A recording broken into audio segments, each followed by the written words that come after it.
Um submarino fantástico, diferente de tudo que já foi concebido. Uma missão misteriosa de vingança de um homem sem nome. Uma viagem submarina a um mundo secreto. O livro mais profético de Júlio Verne. 20.000 léguas submarinas.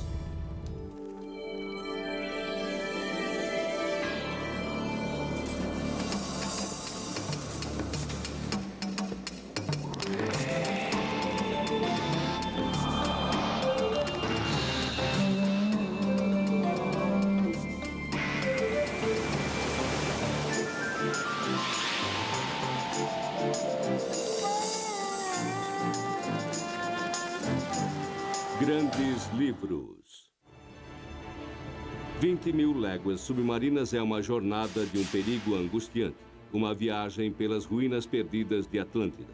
Destroços de tesouros fabulosos nas profundezas do abismo mais fundo do oceano. 3 homens ficam presos dentro do incrível submarino Nautilus.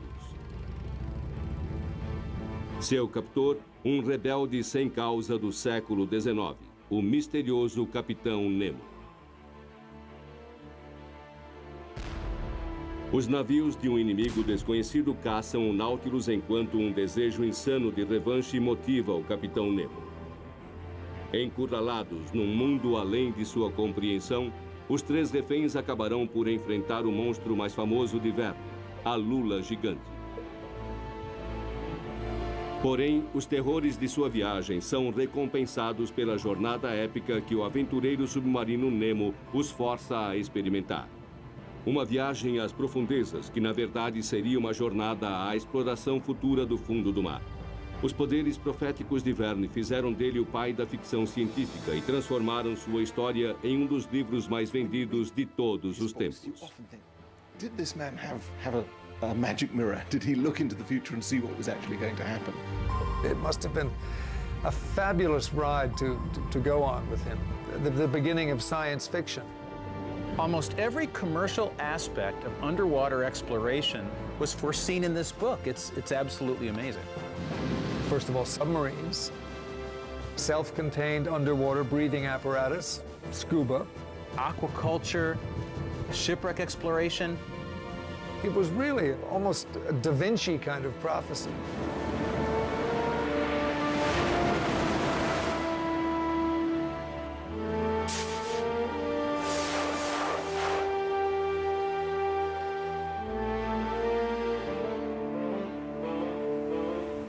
Mil léguas submarinas começa com a busca por um monstro marinho gigantesco que vem aterrorizando embarcações por todo o mundo. Caçado por uma fragata norte-americana, o monstro finalmente aparece no norte do Pacífico. A criatura é imune aos arpões e canhões dos navios. Ela ataca a fragata e arremessa 2 civis para fora da embarcação. 2 homens, um professor e seu criado, cujas vidas são modificadas para sempre. Eles lutam durante horas em águas iluminadas pela lua sem saber se o monstro ou o mar vão vencê-los antes. Finalmente, eles avistam o que parece ser uma pequena ilha à frente. Eles são salvos, mas é pelo monstro que os mandou com toda a força para dentro do mar. Uma fera de metal mecânica e elétrica, o fantástico submarino Nautilus. Muitos de nós achamos que já conhecemos sua viagem através da mais famosa adaptação, o clássico filme de Walt Disney de 1954.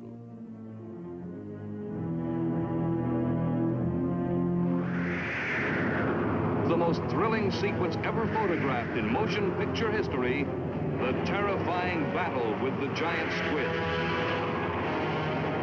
Mas o filme de Disney, assim como a maioria das adaptações de 20.000 léguas submarinas, foi direcionado para um público muito diferente daquele que Júlio Verne tinha em mente.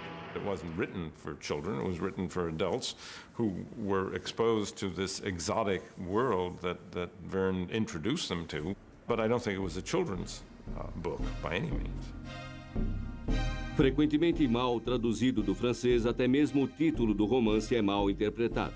20.000 léguas são cerca de 60.000 milhas marítimas, medida não da profundidade que o submarino atinge, mas da distância que os prisioneiros viajarão. Com suas visões aguçadas sobre o futuro, das viagens de avião às viagens espaciais e serviços de notícia como os da internet, as ideias proféticas de Verne se tornariam realidade cerca de um século mais tarde. E em nenhum outro lugar as profecias foram mais precisas do que em 20.000 léguas submarinas. Como um livro publicado há mais de 130 anos conseguiu prever tanto? He opened up the ocean in a dream form and perhaps triggered a lot of curious people to go and see for real what's there. O amor de Verne pelo mar começou na infância. Nascido e criado na cidade francesa de Nantes, na costa do Atlântico, Júlio e seu irmão Paul partilhavam o sonho de viajar pelo mar. Porém, enquanto Paul cresceu e se alistou na marinha mercante, seu pai tinha planos diferentes para Júlio. Ele seguiria a tradição familiar e se tornaria advogado. Enviado a Paris para estudar direito aos 19 anos, ele chegou durante o tumultuado ano de 1848. A monarquia francesa desmoronava sob o peso da mudança e da revolução. Acontecimentos que causariam profundos efeitos no próprio Verne.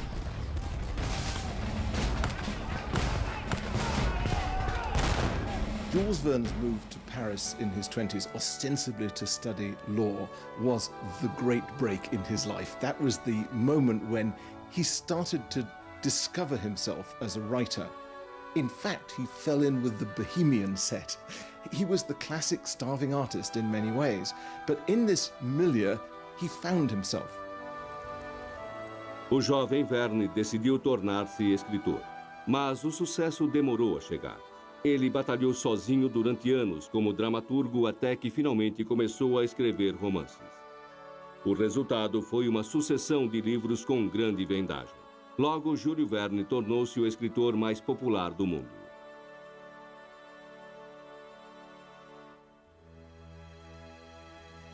Quando completou 40 anos, ele estava casado e bem-sucedido, para qualquer um dentro dos padrões convencionais. E com os lucros de seus 2 primeiros livros de sucesso, Viagem ao Centro da Terra e Da Terra à Lua, ele recorreu à liberdade e ao mar. Ele comprou para si um velho barco pesqueiro, como seu bisneto recorda. He was a person who were living in another world in his mind. So he wanted to be far from the children and far from the family and far from the domestic problems. So the boat was really a good room to work. E durante aquelas noites longas e solitárias no mar, Verne imaginou uma embarcação submarina cujo nome ecoa através de toda a história da exploração submarina. O Nautilus. Foi um golpe de mestre. Para construir o submarino em sua mente, Verne misturou sólidas noções científicas com uma boa dose de imaginação. He used the best scientific knowledge that was available. When you combine that with his vision, with his ability to take a leap into the future from a firm base of scientific fact, you can see how he scored bullseye after bullseye for what was really going to happen. Ainda hoje, o Nautilus fictício de Verne continua sem igual entre os submarinos verdadeiros.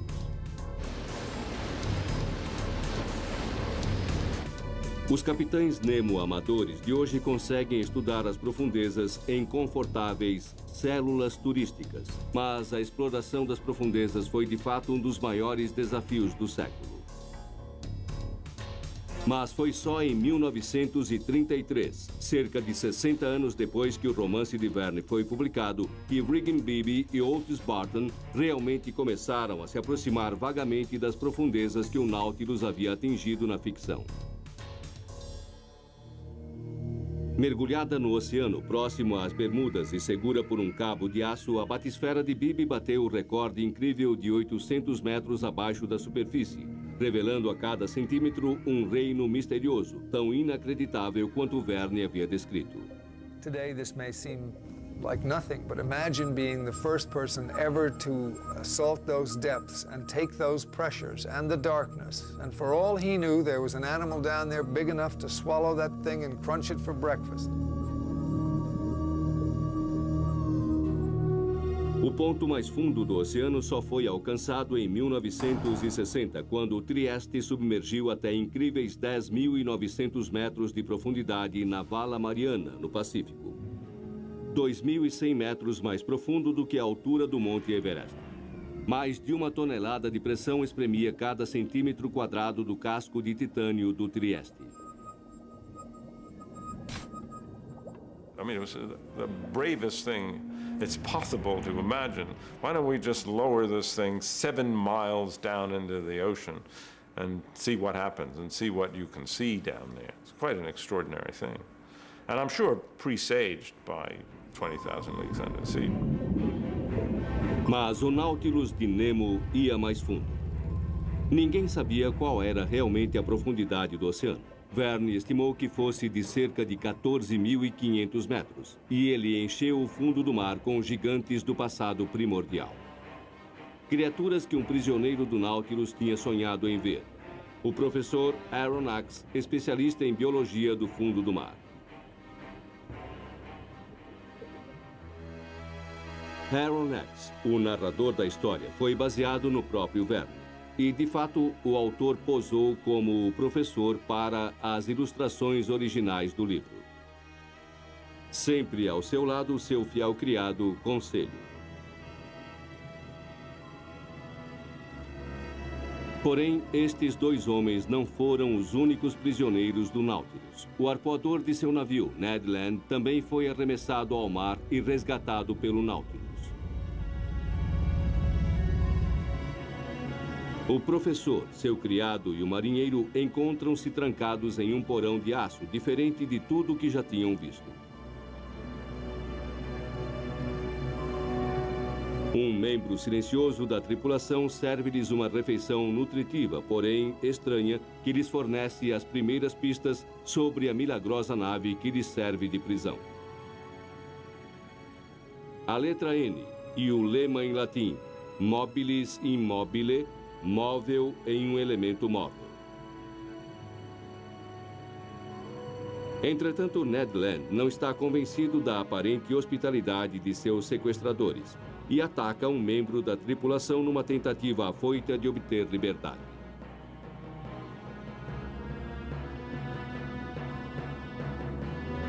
A tentativa de fuga de Land é interrompida por uma chegada dramática. A primeira aparição do Capitão Nemo, o contramestre do Nautilus. A condição de Nemo é simples. Os três homens são seus convidados, livres para andarem pelo submarino o quanto quiserem, contanto que jamais deixem a embarcação. A busca pela liberdade torna-se o lema mais importante do livro. É uma tarefa que acaba revelando a intimidade de cada personagem.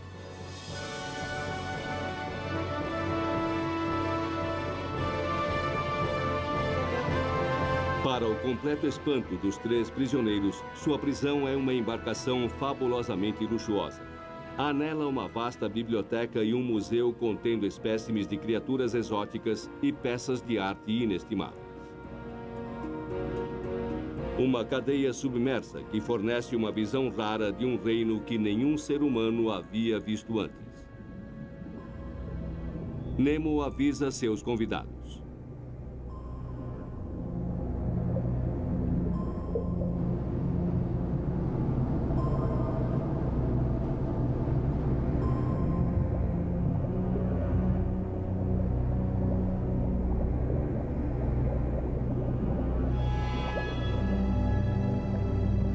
Na vida real, esses segredos seriam finalmente revelados pelos homens que desafiam a morte usando invenções previstas pelo profético Júlio Verne.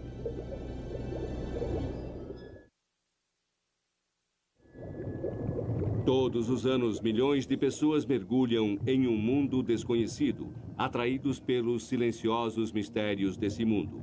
Um lugar rico em vida e com inúmeras possibilidades de aventura. Este é o reino trazido pela primeira vez à vida há 130 anos por Verne em seu 20.000 léguas The submarino. general population of the day had no idea about the oceans, really. Most people didn't know how to swim. Most people certainly had never been underwater. Imagine yourself a Frenchman in the late 19th century reading that under the water there was this great panoply of wonderful creatures and that it was possible to go there in a machine.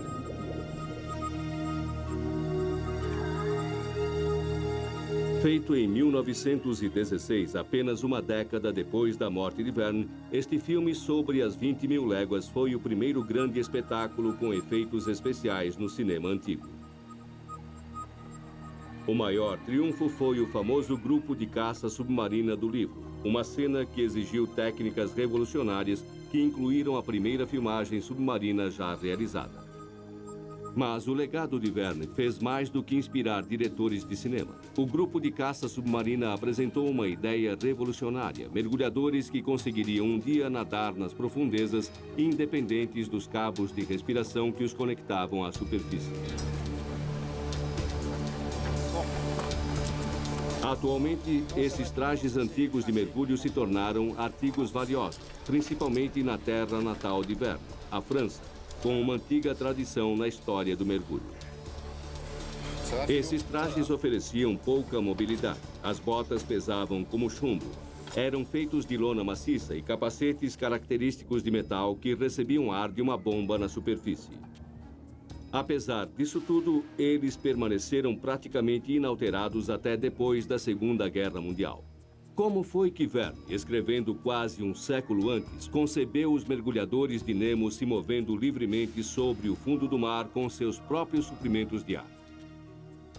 Verne baseou suas ideias nisto. Equipamentos criados para resgate em minas inundadas com a surpreendente novidade: tanques de ar autônomos.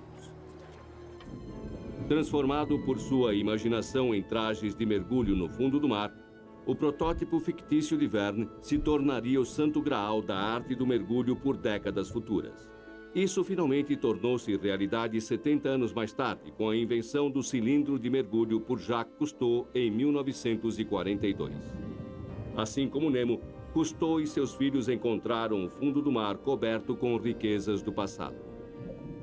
I remember as a kid in 1954, we were going down to 150 feet and we would dig out potteries which were 2,000 years old, jars which were still sealed with a cork and lava. And we were able to remove all that and find the wine which it contains, which was 2,000 years old. And as a kid, I drank 2,000 years wine. It was completely disgusting, but it was a historical moment for me.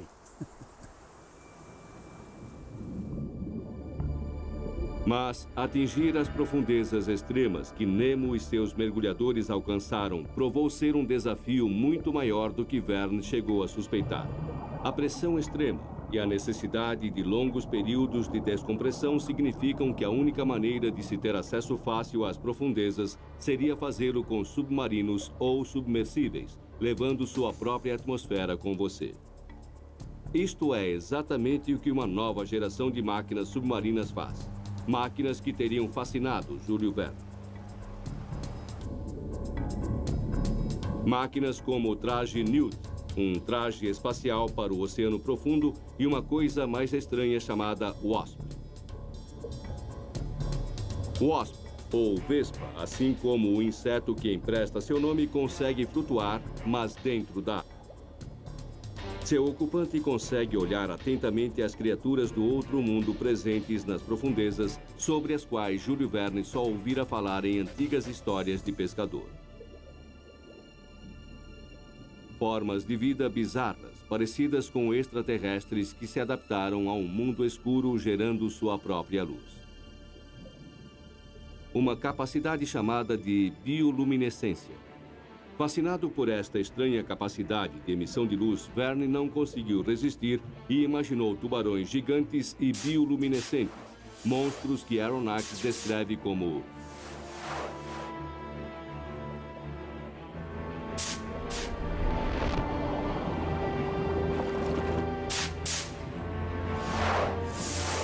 Apesar dos tubarões bioluminescentes dificilmente serem os comedores de homens da imaginação de Verne, eles existem de verdade. E a curiosidade de Verne por este poder estranho de emitir luz mostra sua fantástica habilidade de perceber um assunto científico importante muito antes de qualquer pessoa. Visões inacreditáveis tornaram-se um hábito para os 3 prisioneiros a bordo do Nautilus. Até mesmo o submarino é uma maravilha. É um ambiente autossuficiente e independente.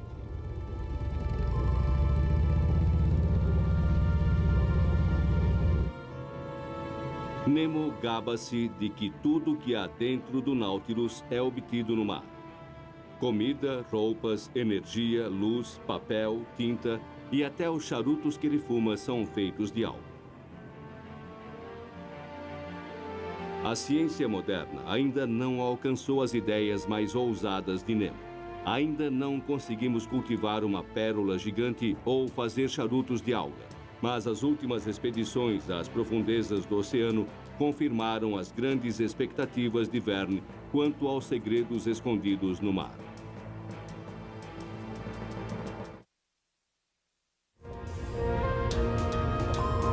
Os 3 prisioneiros do Capitão Nemo em 20.000 léguas submarinas logo descobrem que ninguém a bordo do Nautilus sofre a mais leve doença. De alguma maneira, seu captor, o misterioso Capitão Nemo, conseguiu achar nas profundezas do oceano os segredos da saúde perfeita. Segredos que agora são pesquisados no Instituto Oceanográfico de Harbor Branch, na Flórida. Foram descobertas formas de vida oceânicas a incríveis 900 metros abaixo da superfície que podem ser um benefício vital na luta contra o mais antigo inimigo da humanidade, a doença. Assim como plantas na superfície, os invertebrados das profundezas contêm compostos químicos únicos com curas em potencial até dos nossos mais resistentes assassinos. Most of the research we're doing right now is aimed at finding things to treat cancer. We have a compound that we expect to go into human clinical trials in about another year. Entretanto, essa pesquisa, além dos benefícios, apresenta riscos.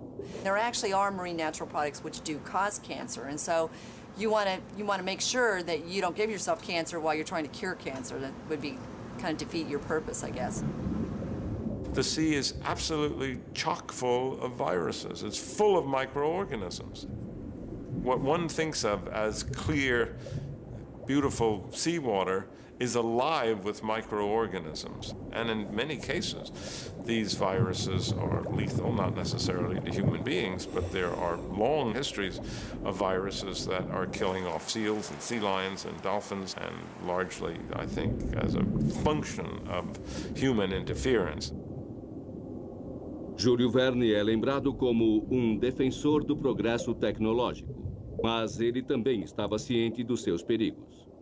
Seus personagens expressam suas preocupações com o futuro do meio ambiente natural. He's the original ecologist, the first one who wrote about the need to save certain species. O Capitão Nemo dá um aviso ao arpoador. I cannot condone these murderous pastimes. By destroying the Antarctic whale, inoffensive and good creatures that they are, you and your fellows have committed damnable actions. Embora sendo um protetor confesso dos mares, Nemo tem um lado bastante obscuro, que é descoberto pelos 3 companheiros na costa da Austrália.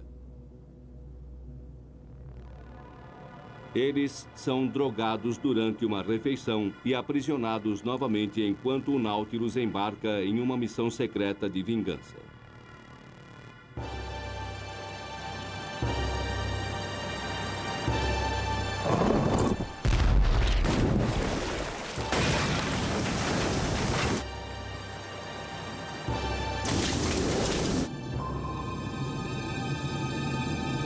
Horas mais tarde, Aronnax desperta de seu estado letárgico para ajudar um tripulante ferido. Tarde demais. O tripulante é enterrado em um túmulo de coral muito bonito. Uma vítima de uma guerra particular sobre a qual Nemo se recusa a falar. Determinado a saber mais, Aronnax entra sorrateiramente no quarto de Nemo, onde encontra fotos de heróis revolucionários. Mas ele não descobre nada sobre a busca de Nemo, e nem o leitor.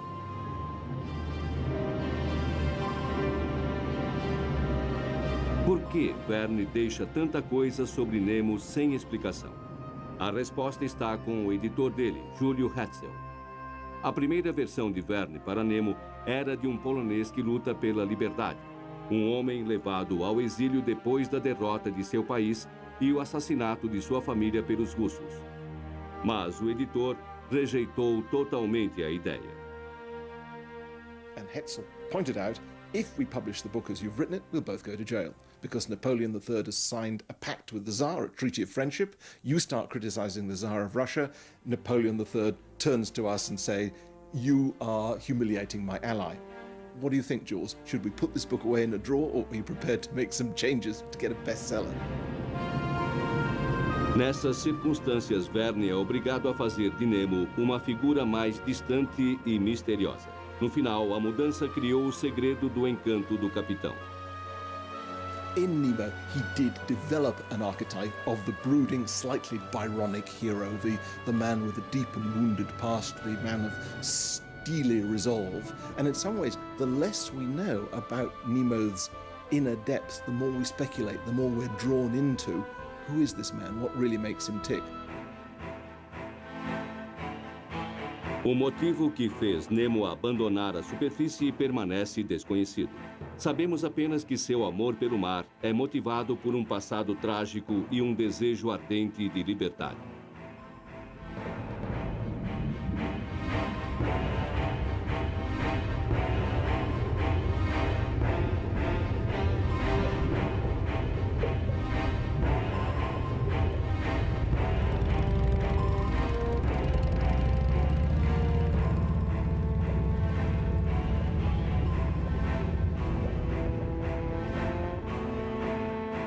Nemo se autodenomina revolucionário internacional, defensor dos oprimidos no mundo.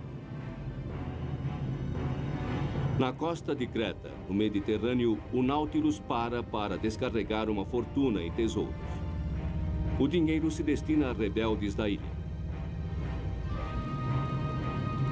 Mas como Nemo acumulou tamanha riqueza, podendo financiar revoluções sozinho? A resposta novamente está escondida no fundo do mar. If only 1,000 shipwrecks are lying down there in the deep ocean, every year for the last 3,000 years, that's 3 million shipwrecks down there.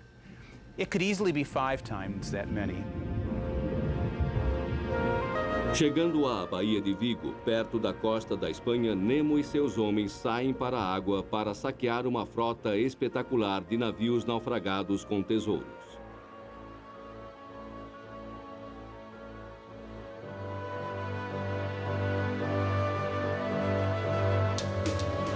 Mergulhadores sempre enfrentam grandes perigos quando exploram destroços antigos, mas hoje em dia a maior parte do trabalho submarino é feito por veículos operados por controle remoto.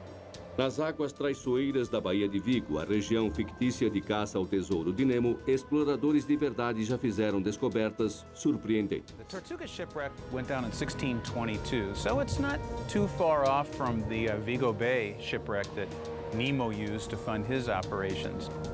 When you read Jules Verne's account of them working and moving things around, it's not too different than what happens now, but we do it with an ROV instead of the divers. And it's a very dangerous occupation. When you put divers down, there's always a chance that one won't come back. A localização de um naufrágio promissor pode levar anos, mas quando os veículos operados por controle remoto encontram algo, como Nemo fez, eles literalmente fazem fortuna. A standard Spanish galleon of the period may have been carrying 1 million pesos of treasure, which today could be worth $50 million. It could be worth $400 million. Os exploradores de naufrágios de hoje deixariam Júlio Verne empolgado.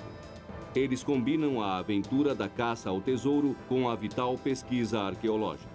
E é para o maior de todos os sítios arqueológicos submersos que Nemo leva em seguida seus 3 prisioneiros. A localização secreta da cidade perdida de Atlântida.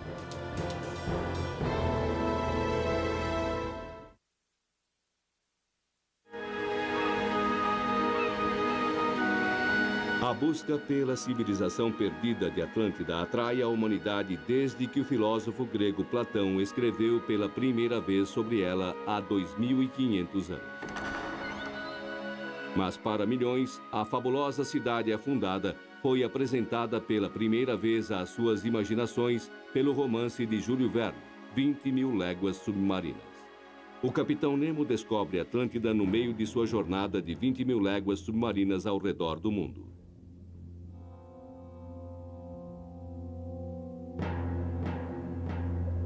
A descrição do continente perdido por Verne manteve-se fiel à história original de Platão. O romancista encontrou um motivo científico para a repentina destruição do continente perdido. Ao localizá-lo numa região de vulcões submarinos, sua descrição foi tão convincente que alguns estudiosos logo começaram a dizer que Atlântida estava realmente enterrada nos espinhaços vulcânicos do Atlântico Central. Sem querer, Verne transformou uma obscura lenda grega em uma verdadeira mania, dando início a uma busca obsessiva que nos acompanha até hoje.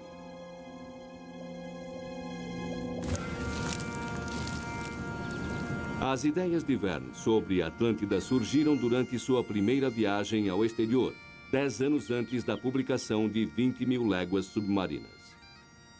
Ele estava na Escócia, país de origem da família de sua mãe. Ele escalou um vulcão extinto até o topo, o Arthur's Seat, e observou a cidade de Edimburgo. Ele foi atingido por uma inspiração: Atlântida. Atlântida tornou-se então a imagem fiel de Edimburgo, a cidade de esplendores submersos, rodeada por vulcões que determinaram seu destino. A visita à Escócia também deu a Verne outra ideia para 20.000 léguas.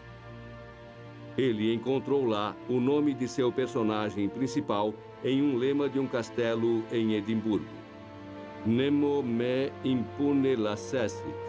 Palavras latinas para ninguém me ataca sem retaliação. Nemo significa ninguém, homem algum. A Escócia surtiu mais um efeito para o romance que se desenvolvia lentamente na mente do escritor. Em uma noite tempestuosa, enquanto ele explorava a costa escocesa, Verne se perdeu e chegou acidentalmente a uma majestosa herdade nobre. O escritor foi convidado a entrar. O que ele viu ali dentro tornou-se mais tarde o pródigo interior do Nautilus.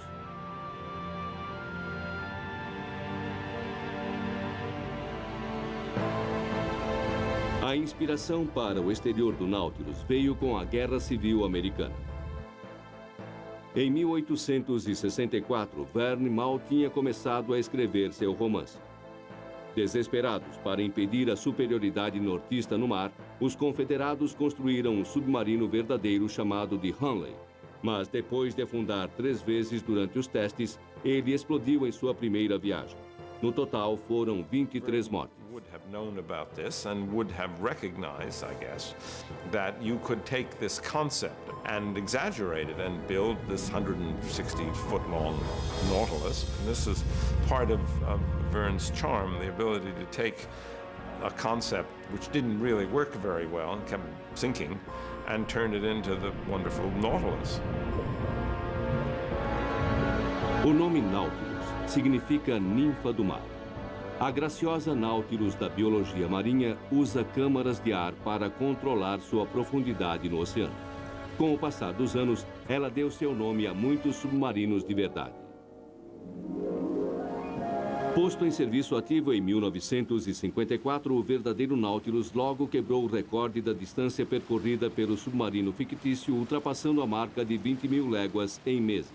We accomplished so many firsts that they became routine.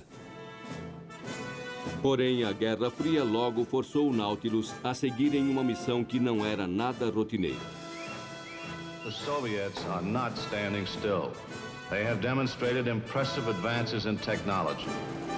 No dia 4 de outubro de 1957, os soviéticos lançaram o Sputnik, uma enorme vitória para a propaganda russa. Os Estados Unidos tinham de reagir. O Nautilus tinha de tentar atravessar o Polo Norte por baixo d'água. To out-Sputnik the Russians. That's what this event was all about. Even the most powerful icebreakers are helpless against this frozen barrier. And as the Nautilus got nearer and nearer to the top of the world, quiet excitement began to mount. 4, 3, 2, 1, mark!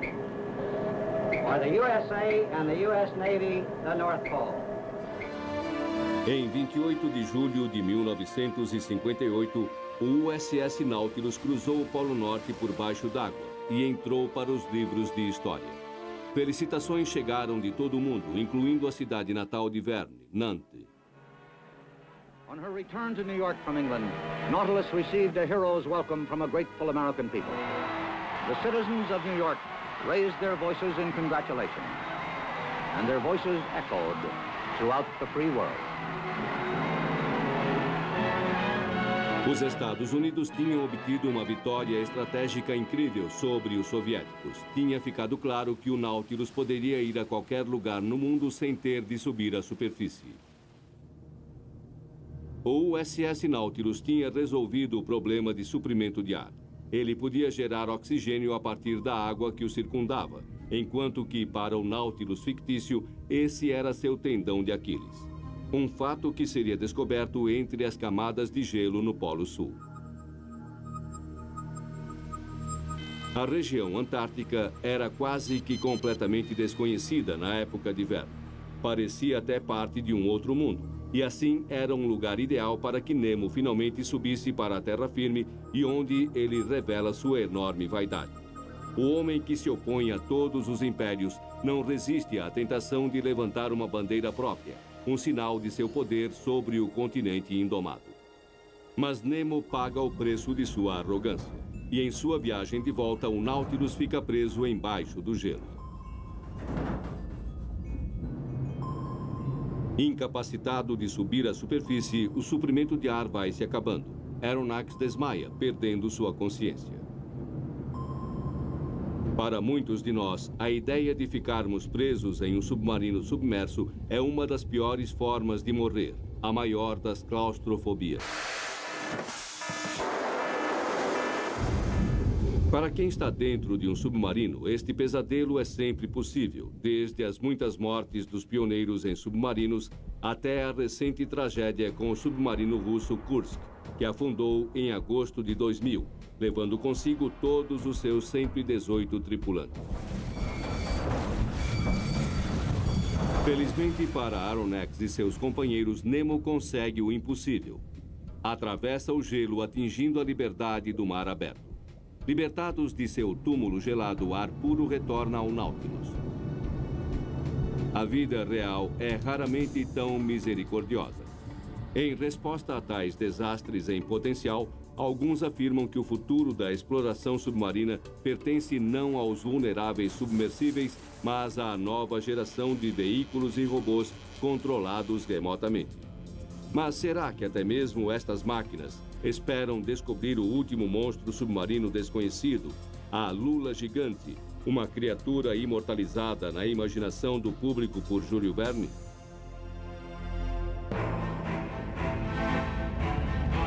Depois de libertar seu submarino do gelo antártico, o capitão Nemo prossegue sua viagem de 20 mil léguas submarinas, rumando para o norte, onde as águas são mais quentes.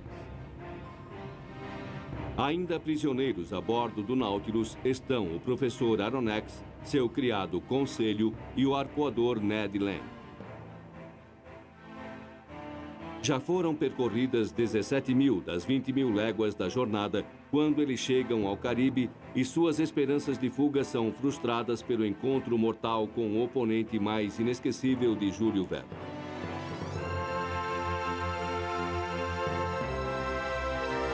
imagem criada por Verne de uma lula gigante, feroz predadora com gosto pela carne humana, moldou nossa visão da criatura desde então.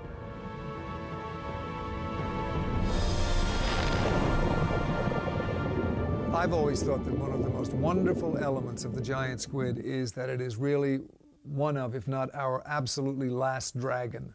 The last monster that we know exists but have never seen. A maior carcaça de lula a ser encontrada em terra firme tinha 17 metros. É quase certo que há espécimes muito maiores vivendo em profundidades ainda não atingidas. Apesar de sua reputação terrível, a lula gigante pode não ser o monstro que Verne retratou. Os cefalópodes como a lula estão entre os animais mais extraordinários do mar. A lula gigante tem um cérebro enorme, os maiores olhos do reino animal e a habilidade de manipular objetos. Na verdade, ela compartilha vários traços que tornaram os seres humanos a espécie dominante em nosso planeta. A grande inteligência da lula não permitiu que chegassem a ter uma civilização desenvolvida no fundo do mar. Elas não são rivais significativos para a humanidade, pelo menos por enquanto. Porém, para os personagens de Verne, a lula é o maior perigo do oceano.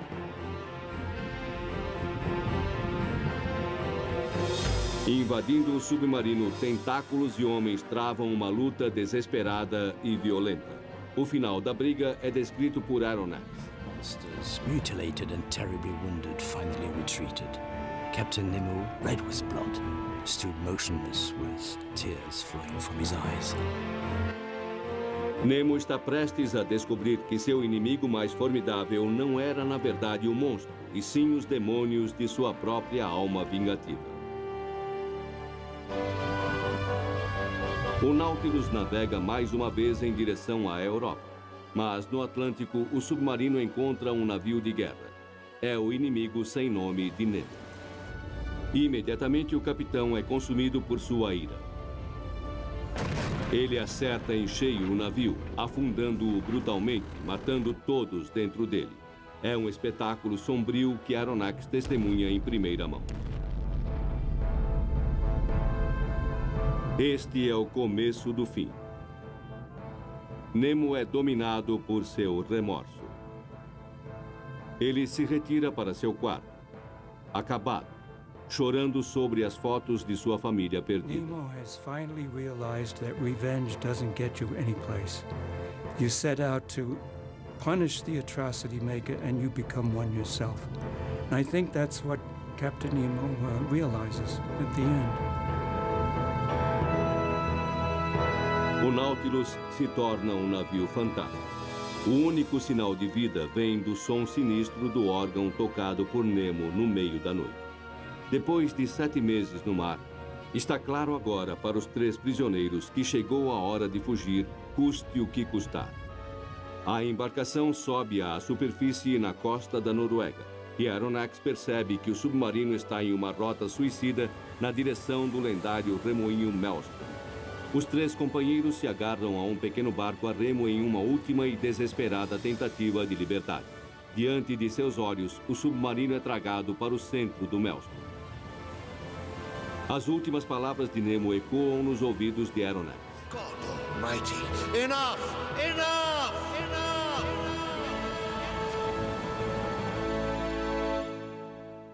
Mas para Verne e seus leitores ainda não foi suficiente. 4 anos mais tarde, o Capitão Nemo volta em um segundo livro não tão famoso, A Ilha Misteriosa. Nemo não só sobreviveu ao Maelstrom, mas se tornou um príncipe indiano que luta contra o Império Britânico pela libertação de seu país.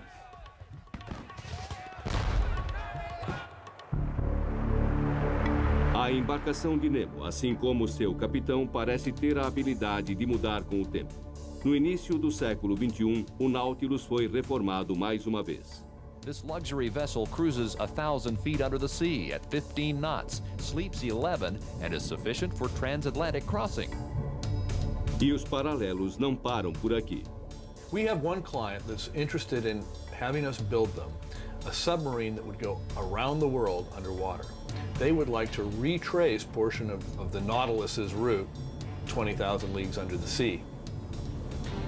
Some of our buyers certainly sort of act like Captain Nemo. They tend to be very secretive, and we're not allowed to release their names, and nor any sort of footage related to what they have. Inspirações passadas, presentes e futuras para as explorações submarinas, o reservado Capitão Nemo e seu submarino ainda são os ícones mais persistentes dos mares. Vítima ou vilão, herói torturado ou anti-herói insano, príncipe indiano ou guerrilheiro polonês pela liberdade, Nemo é tudo aquilo que queremos que ele seja. Mas o sucesso do livro de Verne vai além de Nemo. What Verne accomplished was to show the public that the sea was a frontier yet to be crossed, yet to be seen, and I think gave people a sense of the adventure that was to come. Júlio Verne disse certa vez: o que um homem consegue imaginar, outro consegue realizar. Nos 130 anos posteriores à primeira publicação do conto de Verne, já inventamos os submarinos e as tecnologias de mergulho que ele poderia apenas ter imaginado. Ele descobriu que aquele mundo inóspito e sem ar muito abaixo da superfície fervilha de vida. 20.000 léguas submarinas. Um livro cujas profecias ainda nos inspiram. Versão brasileira, Clone.